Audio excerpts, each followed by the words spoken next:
मराठीला अभिजाततेचा दर्जा मिळालाय, सगळीकडे त्यासाठी आनंद व्यक्त होतो आहे, तो व्हायलाही हवा।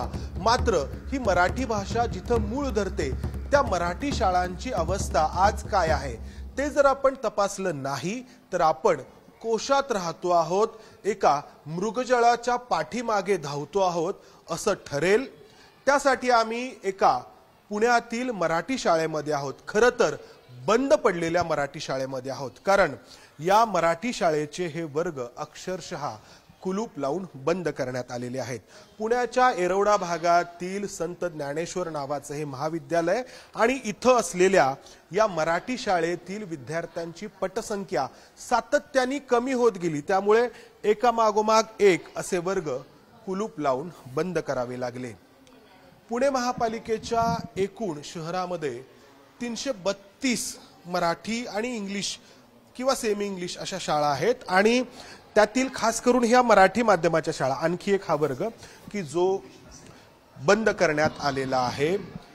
आणि त्यामुळे या शाळेला मुलींची जी शाळा आहे त्या शाळेमध्ये या मुलांच्या शाळेचं विलीनीकरण करावं लागलंय।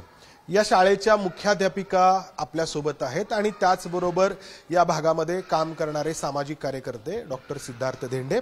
मॅडम, तुम्ही चांगलं काम करता आहात, या ठिकाणी विषय तुमचा नाहीये, तर एकूण आपल्या मराठी शाळांबद्दलचं जे काही धोरण आहे तर ते आपण थोडंसं जाणून घेतो आहोत। तर या तुमच्या मुलांच्या शाळेमध्ये किती पटसंख्या आधी होती, आता किती आहे? या 51 बी या शाळेमध्ये मुलांच्या आधी पट संख्या 51 राहिली, त्याच्यामुळे ही शाळा 44 मध्ये मर्ज झाली आणि 51 पैकी 31 मुलं आता सध्या आमच्या शाळेमध्ये आलेली आहेत। म्हणजे पहिली ते 7वी या 7 इयत्तांमध्ये मिळून फक्त 31 मुलं उरलेली। हा, 31 मुलं आता येतात शाळेमध्ये 51 मुलांपैकी, त्यामुळे ही शाळा मुलींच्या शाळेमध्ये मर्ज झाली आणि ही 51 बी मुलांची शाळा बंद पडली। अच्छा, तर हे बघा, हा आणखी एक वर्ग जो आहे तो बंद करावा लागलेला आहे। मॅडम, हे कशामुळे घडलं, काय तुम्ही काय सांगाल? तुम्ही स्वतः शिक्षिका आहात, मुख्याध्यापिका। या शाळेच्या आजूबाजूला इंग्लिश मिडियमच्या शाळा आहेत आणि या इंग्लिश मिडियमच्या शाळांकडे पालकांचा जास्त ओढा आहे, त्याच्यामुळे मराठी शाळेकडे पालक घालायला विद्यार्थ्यांना जरा मागे पडतात। आता कुणी असं म्हणेल की खाजगी शाळांमध्ये चांगलं शिक्षण मिळतं, आता तसं नाहीये। खाजगी शाळांपेक्षा आपल्या मराठी शाळेमध्ये मुलांच्याकडे जास्त लक्ष दिलं जातं आणि शिक्षणही चांगलं दिलं जातं, मराठी माध्यमाचा दर्जा पण चांगला आहे। या आणखी काही शिक्षिका आहेत। मॅडम, काय वाटतं हे सगळं तुम्हाला बघून? तुम्ही तर ह्या सगळ्या शिक्षिका इथे काम करता, रोज येता, पण गळती जी आहे ती वाढतच चाललेली आहे। सर, त्याला एक इंग्रजी माध्यमाकडे ओढा आहे पालकांचा आणि पालकांची अशी मागणी आहे की सेमी इंग्लिश सुरू करावं। या शाळेमध्ये जर सेमी इंग्लिश सुरू केलं तर या शाळेचा पट अजून वाढण्याची शक्यता आहे। तर हा आणखी एक वर्ग पहा, हा कुलूप लावून बंद केलेला आहे। म्हणजे पहिली ते 7वी या 7 इयत्तांमध्ये मिळून अवघी 31 मुलं या शाळेमध्ये उरलेली आहेत। मोठी इमारत आहे, 3 मजली इमारत आहे। किती? 3 मजली इमारत, 36 खोल्या आहेत एकूण। धेंडे सर, खरं तर या सगळ्या महापालिकेच्या शाळांमध्ये शिकणारी जी मुलं आहेत ती आर्थिकदृष्ट्या निम्न स्तरातली असतात, गरीब घरातून येणारी असतात आणि खाजगी शाळांमधली फी त्यांना परवडत नाही, मात्र तरीही ही पटसंख्या सातत्याने कमी होतीये। मग ही मुलं जात आहेत कुठे? मुळातच काय झालेलं आहे की एकंदरीत जागतिकीकरणामध्ये, मी ॲक्च्युली ह्याला जोड असं देतो, जागतिकीकरणामध्ये आणि जगण्याच्या स्पर्धेमध्ये आपण पाहतो की जे काही उत्पन्नाची साधनं आहेत, आता आपण पाहतो की सर्व्हिस सेक्टर असेल त्याच्यामध्ये मोठ्या प्रमाणामध्ये नोकऱ्या मिळत आहे आणि ह्या नोकऱ्या मिळत असताना तिथे इंग्रजी हे कंपल्सरी आहे। त्यामुळे प्रत्येक पालकाची, अगदी गरीबातल्या गरीब पालकाला देखील असं वाटतं की जे यातना मी भोगलेल्या आहे माझ्या मुलांनी त्या भोगता कामा नये आणि म्हणून ते इंग्रजी माध्यमाकडे मुलांना शिक्षणाकडे कल त्यांचा वाढलेला आहे। मग तो खाजगीकडेच वाढलेला आहे असं नाहीये। महानगरपालिकेने जिथे जिथे इंग्रजी माध्यमाच्या शाळा चालू केलेल्या आहेत, आपण त्याचा इतिहास घ्या तर जेव्हापासून इंग्रजी माध्यमात शाळा चालू झालेल्या आहेत तिथे देखील पटसंख्या ही मराठीपासून इंग्रजीकडे जास्ती झालेली आहे, ही वस्तुस्थिती आहे। तर ही अशी सगळी परिस्थिती आपल्याला जर पाहिली तर आजचं धोरण जे आहे मराठी अभिजात दर्जा देण्याचं ते नक्कीच चांगलं आहे। मराठी भाषेमध्ये जर आपण शिक्षण घेतलं तर मुलांची आकलन शक्ती चांगली होते, मुलांना समज चांगली येते आणि तो विषय पण चांगल्या प्रकारे आपल्याला समजतो. परंतु पुढे जाऊन आपल्याला नोकरी मिळत नाही, आपल्याला कोणताही मोठा व्यवसाय करता येत नाही, म्हणून पालकांचा कल तिकडे जास्ती आहे, ही वस्तुस्थिती आहे. आता हे कार्यालय आहे केंद्र प्रमुखांचं, पुणे महापालिका शाळा क्रमांक 51B बंद झालेली आहे. म्हणजे केंद्र प्रमुखांचं हे जे काही कार्यालय आहे तर त्यालाही इथं कुलूप आहे. इथे ही कोठी आहे, मला वाटतंय शिक्षकांसाठीची आहे काही, स्टाफ रूमसाठी स्टाफ रूम तर त्यालाही कुलूप आहे.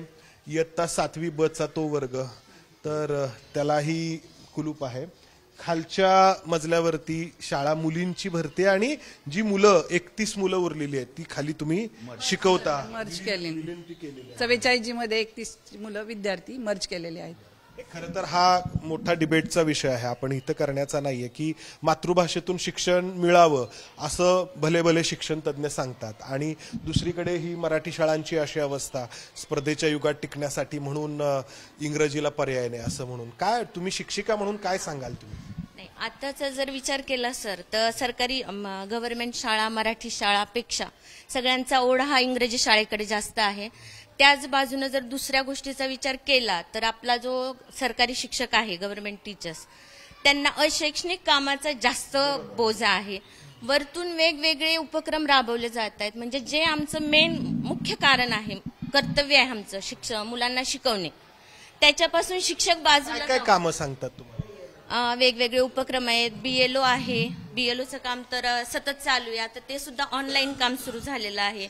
मग आणि प्रत्येक गव्हर्नमेंटचे कागदपत्रे जरी मागितले तर आत्ता आणि ताबडतोब मेसेज, एका मोबाईलवर आलेल्या मेसेजवर ते काम तात्काळ करावं लागतं. त्या कामासाठी शिक्षकांना बऱ्याच वेळेस ऑफिसमध्ये कामं पण करावी लागतात. मानधन किती आहे तुम्हाला? तुम्ही पवित्र पोर्टलच्या माध्यमातून नाही आणि सरळची कामं आहेत. पवित्र पोर्टलच्या माध्यमातून भरती झालेले कुठे आहेत शिक्षक? ते आजच्या काळामध्ये 16,000 रुपयांमध्ये स्वतःचं कुटुंब या शिक्षकांनी कसं चालवायचं याचा विचार शिक्षणावरती इतके खर्च केले असं सांगणारं आपलं सरकार करत नाही. मग ते कसं हे शिक्षक जे आहेत ते शिकवणार? आता ही मुलं आहेत, कितवीचा वर्ग आहे बाई? हा 5वीचा आहे का मिक्स आहे? काय अर्धी मुलं त्या साईडला, अर्धी मुलं आहेत. तुम्ही पवित्र पोर्टलच्या माध्यमातून तर तुमचं शिक्षण आधी म्हणजे पूर्ण शिक्षण सांगा. BEd वगैरे झालं असेल? हा, माझं BSc झालंय, त्याच्यानंतर MSc झाले, त्यानंतर BEd झाले. आता मग 16,000 रुपये मानधन? हा, 16,000 मानधन. कसं काय नाही भागत सर. नाही, अतिशय म्हणजे आपण सगळ्यांनी म्हणजे लाज वाटावी अशी अवस्था आहे, कारण विषय हा शिक्षणाचा आहे, कुठल्या एका वैयक्तिक. बरोबर आहे ना. फक्त घर खर्च आणि भाडं एवढं पण नाही होत तेवढ्यामध्ये. येणं जाणं वगैरे हे आणखी सगळं नाहीच होत तेवढ्या ह्याच्यामध्ये. वरून अजून घरच्यांकडून पैसे घ्यावे लागतात. किती वर्ष झालं? मला 3 महिने झालेत. तर महापालिकेच्या शाळांमधली ही अवस्था कमी अधिक प्रमाणामध्ये राज्यातल्या जिल्हा परिषदेच्या शाळा असतील किंवा इतर ज्या काही सरकारी शाळा असतील तर त्या सगळ्या शाळांचे. त्यामुळं मराठीला अभिजाततेचा दर्जा मिळालाय. मॅडम, काय वाटतं तुम्हाला? मराठीला अभिजाततेचा दर्जा मिळालाय, तुम्ही मराठी शाळेमध्ये शिकवता आहात. हा सर, मराठी शाळेमध्ये माझं सध्या सिलेक्शन झालेलं आहे आणि मराठी विषय हा मराठीला अभिजात भाषेचा दर्जा भेटलाय, तर ती नक्कीच आमच्यासाठी अभिमानाची गोष्ट आहे. मराठी शाळेतल्या शिक्षकांच्या पगाराचं पगार आहेत सर, पण आता आम्ही सध्या शिक्षण सेवक म्हणून आहोत ना, त्यामुळे तर शाळा तुमची बघूयात आपण जरा. या शाळेमध्ये ही जी मुलं आहेत तर हा स्कॉलरशिपचा वर्ग आहे. खरं तर या अशा परिस्थितीमध्ये देखील हे शिक्षक जे आहेत तर ते या मुलांकडून स्कॉलरशिपची तयारी करून घेतायत. ही चांगली गोष्ट आहे. काय शिकतोय मित्रा तू? दशांश अपूर्णांक. हा. स्कॉलरशिप साठी कधीपासून तयारी करतो? शाळा चालू. शाळा आवडते तुला? हो. तुला आवडते? तर खरं तर शाळा या चांगल्याच आहेत, म्हणजे इमारत जर पाहिली आपण तर सुसज्ज आहे, कधी बांधली असेल पुणे महापालिकेने. मात्र आजच्या काळामध्ये सर, आता तुम्ही राजकीय क्षेत्रात पण आहात, तर महापालिका, आपण फक्त महापालिकेच्या बाबतीत बोलू, जिल्हा परिषदांच्या शाळा तर आणखी आहेत, इतक्या गोष्टींवरती खर्च करते वेगवेगळ्या. मात्र या शाळांमधल्या या सगळ्या परिस्थितीकडे म्हणजे कितपत लक्ष आहे असं वाटतं? सर, शिक्षणाचा मुख्य कणा हा शिक्षक असतो. मला वाटतं आता पवित्र पोर्टलमधनं जे काय 16,000 मानधनावर जे शिक्षक येतात ते तर आपल्या महानगरपालिकेमध्ये क्लास 4च्या पण पेक्षा कमी त्यांना आपण मानधन देतो. मला वाटतं त्याच्यामध्ये भरीव वाढ करणं गरजेचं आहे. कमीत कमी त्यांना 30 ते 35,000 रुपये जर महिन्याला मिळाले तर ते एक बरं होईल. दुसरी गोष्ट, या ठिकाणी जे क्वालिटी एज्युकेशन करता आपण प्रयत्न करायला पाहिजे ते होताना दिसत नाही.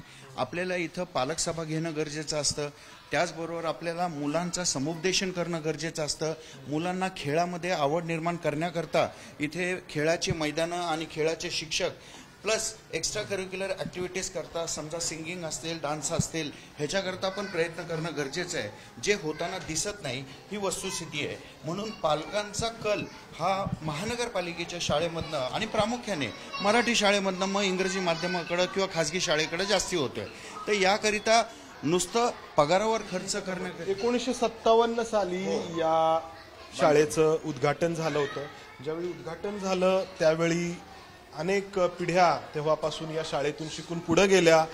मोठे मोठे कुणी अधिकारी झाले असतील. तर तुम्ही सरकारी शाळेत शिकला असाल, मीही सरकारी शाळेत शिकलोय. विषय सरकारी शाळांचा यासाठी आहे की आत्ता या शाळांची बदललेली परिस्थिती किंवा झालेली दुरावस्था. तर हा आणखी एक वर्ग या ठिकाणी आहे आणि या इथल्या दुसऱ्या वर्गाला इथं हे बंद आहे. काय आहे? अच्छा, वर्ग शिक्षिका आहेत, त्या रजेवरती आहेत. तर हे या शाळेचं हे आवार आहे, पटांगण आहे, तर गवत आहे वाढलेलं, अस्वच्छता आहे. आणि याच्या उलट खाजगी शाळांमध्ये सगळीकडे टापटीप असते. मुलं गणवेशामध्ये जातात, आई वडिलांनाही ते सगळं छान वाटतं. स्कूल व्हॅनमध्ये बसून आपल्या मुलाला ते पाठवतात, वेगवेगळ्या स्वरूपाचे खर्च केले जातात. इथं या मैदानाची, या शाळेच्या आणि मुलांना खेळण्यासाठी म्हणून जे काही आवश्यक आहे असतं तर तिथं काहीच नाहीये. हे आहे त्यालाही गंज लागलेला आहे आणि हे सगळं मैदान जे आहे ते असं या अवस्थेला पोचलेलं आहे. गवत वाढलेलं आहे, घाण पसरलेली आहे. आणि अशा वातावरणामध्ये आजच्या काळामध्ये पालक त्यांच्या मुलांना का पाठवतील? आणि त्यामुळं मग खाजगी शाळांकडे पालकांचा ओढा आहे. परवडत नसलं तरी यानं त्या प्रकारे आपल्या मुलीला खाजगी शाळांमध्ये टाकण्याचा हे पालक प्रयत्न करतायत. आणि मराठी शाळा या अशा बंद पडतायत आणि आपण मराठीला अभिजाततेचा दर्जा मिळालाय म्हणून आनंद साजरा करतोय. कॅमेरामन विजय राऊतसह मी इथेच थांबतो. धन्यवाद. एबीपी माझा, उघडा डोळे बघा नीट.